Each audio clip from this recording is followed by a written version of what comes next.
Enjoy early access to ad-free episodes each week when you subscribe to Wedding Planning Podcast Premium in Apple Podcasts.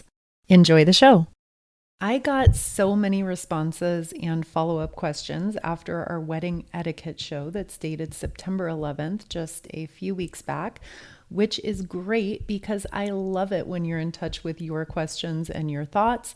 So we're going to unpack a few of those emails in a quick hit wedding Q&A show. If you would like to submit questions for future episodes, you can visit weddingplanningpodcast.co/contact, or you can hit reply to any of my weekly recap emails. And if you are not signed up to receive weekly emails, you can simply head to the website, weddingplanningpodcast.co. At the very top, you're going to see a free engagement starter kit that you are more than welcome to take advantage of. If you scroll down just one tap, you're going to look for a box that says you're invited to access weekly show notes, additional planning resources. That's the spot. So enter your name and email address. And with that, let's unpack your follow-up wedding etiquette questions, starting with a summary of multiple questions that came in asking, what's the etiquette with choosing our wedding parties? Who should we ask and how can I handle hurt feelings? Great question. I mean, to start with, it's your wedding. And I think the most timeless advice I have is to select your wedding party in terms of the people who have played a huge support role in your life up to this point and who you continue to see in your life for years to come. This is not a perfect science. Obviously, things and people change. And among my closest friends who have been married within the past decade, I can point to a handful of wedding party members who didn't exactly stand the test of time and where they eventually grew apart. That's not the end of the world. It happens. And you've got plenty on your plate right now as you are planning your wedding that you definitely don't need to be feeling like you need a perfect crystal ball to see what your friendships are going to look like 2 decades into the future. I think when you sit with this question for a few days and you really honestly take inventory of your existing friendships, you can fairly accurately identify who has been and who will continue to be a ride or die friend for you for the next 20 years of your life. Which leads perfectly into an extension of this question, which is, she had me as a bridesmaid. Do I have to now invite her to be a bridesmaid for me? My answer is no. Now, depending on the situation and your relationship, you may need to have a candid / uncomfortable / really honest conversation about your feelings and about your specific reasons for not reciprocating that honor. But that's life. We have to have hard conversations with our loved ones. It's unavoidable. A very close personal example here. I was my cousin's maid of honor in her wedding, and my cousin was not even in my wedding party at all because she had 3 young kids at the time that I got married. She lived across the country and she couldn't travel to take part in any of the pre-wedding events or the wedding itself. So I did not ask her to be a bridesmaid. There were no hard feelings. That's just what the situation was.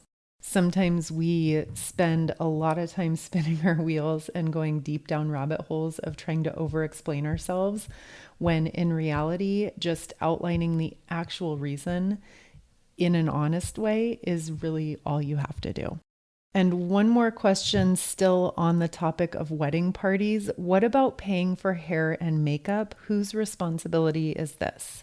It's funny because when I see most of these etiquette related questions, I can immediately separate my instinctual response from the response that I know you would get from Google, from a wedding chat room, a Facebook group, etc.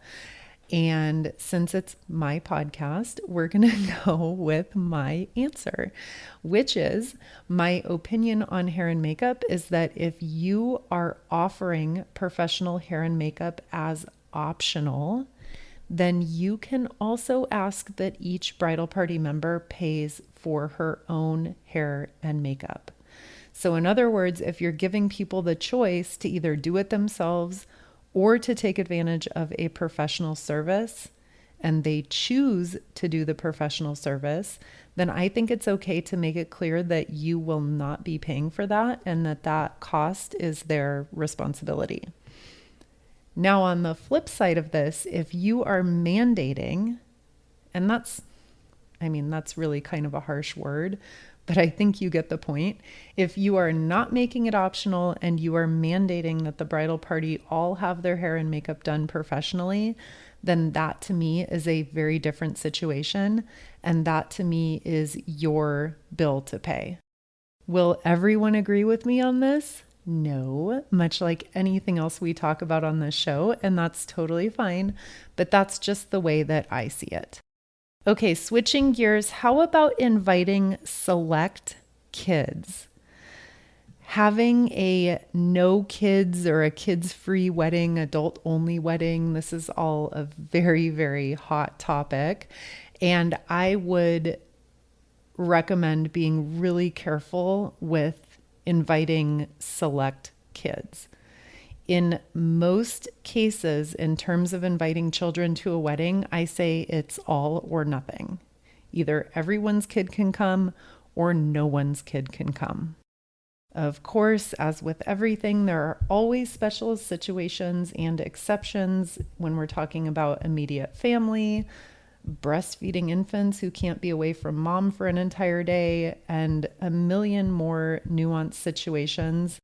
I've heard all too many stories of parents spending hundreds of dollars on a babysitter and then showing up to find out that there are actually 20 other kids there. And that is just not a good feeling to a wedding guest.